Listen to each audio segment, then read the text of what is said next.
পরিযান পর্ব ১০ ঈশিতা রহমান সানজিদা। নাইম নিজের ঘরে শুয়ে আছে, মাথার মধ্যে হালকা ব্যথা অনুভব করছে, যার জন্য মাথাটা বেশ ভারী মনে হচ্ছে নাইমের। জ্বরও এসেছে গায়ে।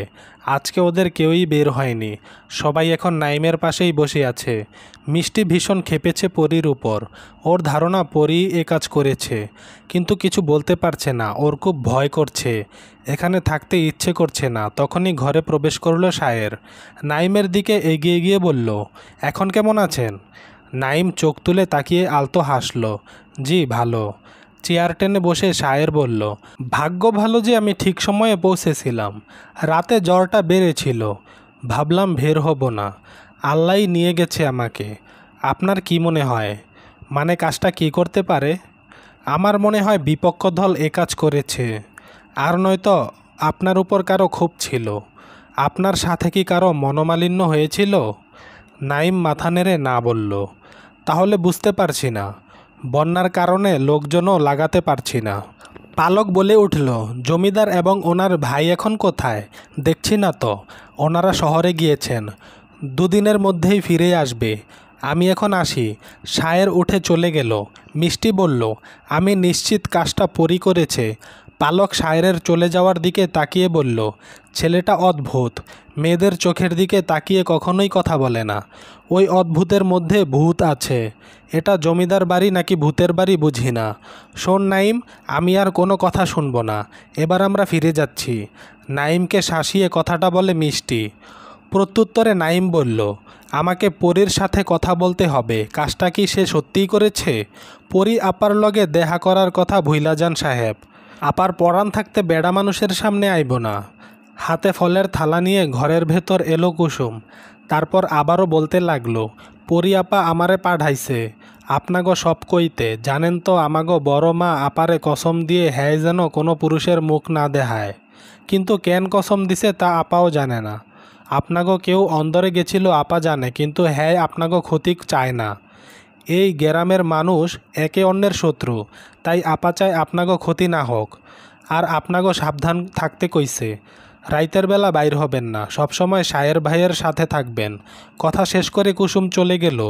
কুসুমের কথার মানে পুরোপুরি কেউ না বুঝলেও পালক বুঝেছে।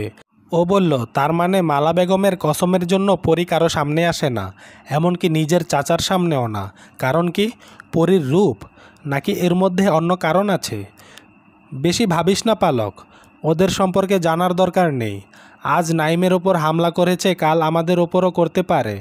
তার থেকে ভালো আমরা এখান থেকে চলে যাই। ভয় জড়ানো কণ্ঠে বলল রুমি। নাইম এবার রাগ করে বলল, তোরা থামবি?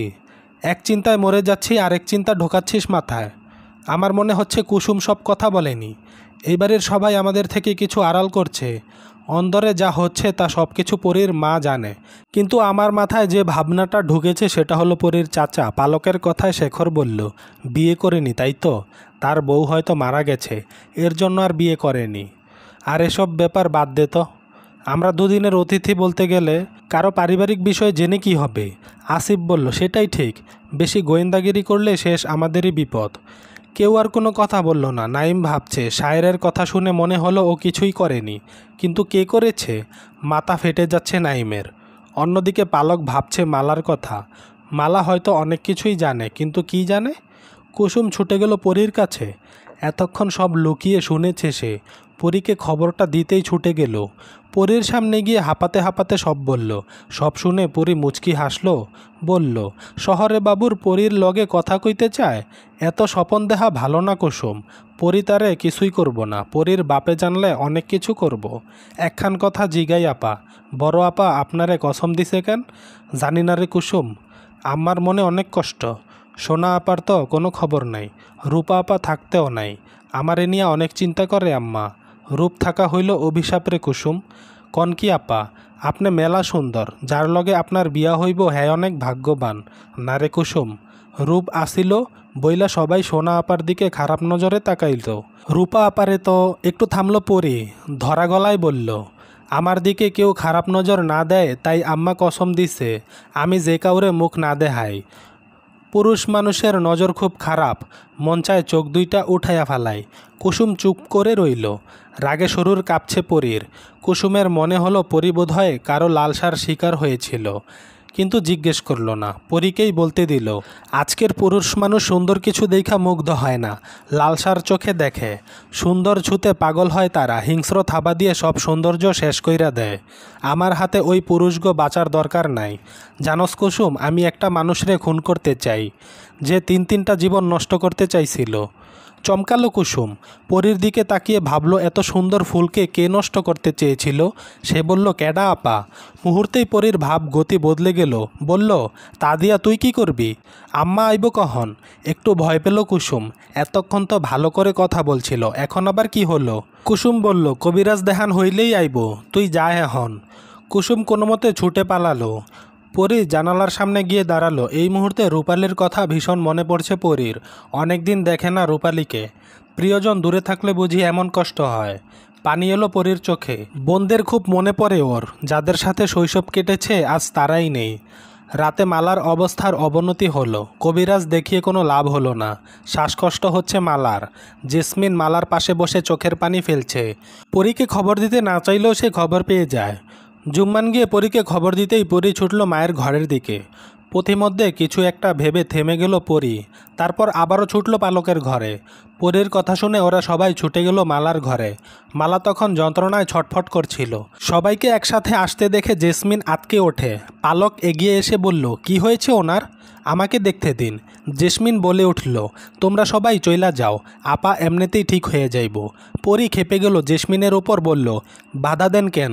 আমার আম্মা ভালো হইলে তো আপনার ক্ষতি নাই, তাই না? আমার আম্মার যদি কিছু হয় তাইলে ভালো হইব না, সৈরাজান কইতাছি। জেসমিন কাঁদতে কাঁদতে পরীর হাত ধরে বলল, পরী তুমি চইলা যাও, আপার ভালো চাই দেখা কইতাছি। গর্জে ওঠে পরী, হাত ছাড়েন আমার। ওই বুড়ি আর আপনি আম্মারে খালি কবিরাজের কাছে নিয়ে যান, যাতে আম্মা ভালো না হয়। আমি এইবার সব বুঝছি, আপনাগো কারণে আমি আম্মার ঘরে আইতে পারি না। আম্মা আগে ভালো হোক, তারপর ওই বুড়িরে আমি ওর স্বামীর কাছে পাঠাই দিমু। ডাক্তার আপা, আপনি আম্মারে দেখেন। মাথা নেড়ে পালক কাছে যেতে জেসমিন আবারও না করছে। উপস্থিত সবাই অবাক হচ্ছে, জেসমিন এরকম করছে কেন? পরী বারবার অপমান করছে, তবুও জেসমিন মানছে না। শেষে পরী আর রুমি টেনে ঘরের বাইরে নিয়ে এলো জেসমিনকে। মিষ্টিও চলে এসেছে। ঘণ্টাখানেক পালক ছিল মালার কাছে। মালাকে একটু সুস্থ করে পালক বাইরে আসতেই পরী বলল, কি হয়েছে আম্মার? আম্মা ভালো হইব তো? পালক কিছু না বলে জেসমিনকে ডেকে ভেতরে নিয়ে গেল, বাকিদের বাইরে অপেক্ষা করতে বলল। পরীর তর সইছে না। রুমি পরীকে সান্ত্বনা দিল, কারণ মেয়েটা শব্দ করে না কাঁদলেও চোখ থেকে পানি ঝরছে। বেশ কিছুক্ষণ পর পালক এসে পরীকে বলল, পরী, তোমার মায়ের অবস্থা বেশি ভালো না। শহরে নিয়ে গেলে তোমার মা ভালো হয়ে যাবে। যা করার জলদি করতে হবে। কবিরাজ তোমার মাকে ভালো করতে পারবে না। পরীর ভয় হলো মালাকে নিয়ে। মালার কিছু হলে পরী কাকে নিয়ে থাকবে? শরীর ঝাঁকুনি দিয়ে উঠল। চেষ্টা করেও নিজেকে শক্ত রাখতে পারছে না পরী। মায়ের প্রতি সব মেয়েরাই দুর্বল হয়। সব কষ্ট তারা হাসি মুখে মেনে নিলেও মায়ের কষ্ট মানতে পারে না। নারীর মন কোমল পদ্মের ন্যায় পরিস্ফুটিত। মায়ের জন্য মন চোখ দুটোই কাঁদছে পরীর। নিজেকে আজ দুর্বল মনে হচ্ছে। পালক পরীর কাঁধে হাত রেখে বলল, চিন্তার কোনো কারণ নেই পরী। ভালো ডাক্তার দেখালে তোমার মা ভালো হয়ে যাবে। পরী কৃতজ্ঞতার সহিত পালকের দিকে তাকালো। পালক সৌজন্যমূলক হাসি দিল। ঘরে গিয়ে পালক কারো সাথে কোনো কথা বলল না। সকালে কারো চিল্লানোর আওয়াজে ঘুম ভাঙে পালকের। বাইরে এসে দেখে মালা পরীকে মারছে, চুলের মুঠি ধরে মেরেই যাচ্ছে। জেসমিন মালার হাত ধরে টানছে, ছাড়ানোর চেষ্টা করছে, কিন্তু পারছে না। পালক নিজেও দৌড়ে গেল। পরীকে ছাড়িয়ে বলল, কি করেছেন? এভাবে কেউ মারে নাকি? ওরে মাইরা ফালামু আমি। শরীর ভালো আসিল না দেখা কাল কিছুই করতে পারি নাই। বড় মাইনছের মুখে মুখে তর্ক করা শিখছে ও। এমন মাইয়া লাগবো না আমার। পরী বলল, সব সময় আমার লগে এমন করেন কেন আম্মা?